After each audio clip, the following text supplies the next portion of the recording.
కదా. బ్రతుకుంటే ఈ పని ఎప్పుడైనా చేస్తా, కానీ ఇప్పుడు ఏం కావాలి? బ్రతకడానికి నాకు నీళ్లు కావాలి. కానీ మీకు తెలుసునా, మీరు సిద్ధముగా ఉండి జీవమార్గమైన యేసయ్య మార్గాన్ని వెంబడిస్తూ ఉండకపోతే భూమి మీద మనం వెళ్ళబోయేటువంటి పడబోయే ఆ పాతాళంలో త్రాగటానికి వల్లిమ్మ గారు ఒక్క చుక్క కూడా మంచినీళ్ళు దొరకవట. ఆయన ధనవంతుడే, డబ్బులు ఉన్నాయి, వాటర్ బాటిల్లో వాటరు, థమ్సప్లు, బార్లు, బీర్లు బిర్రుగా తాగిన మనిషే. కానీ ఇప్పుడు ఏమి లేవంట, త్రాగటానికి ఒక చుక్క నీళ్ళు కూడా దొరకట. నీళ్లు దొరకవు అక్కడ. స్తోత్రం.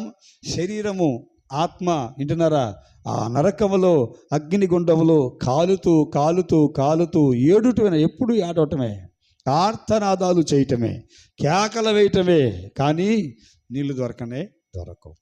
హల్లెలూయా.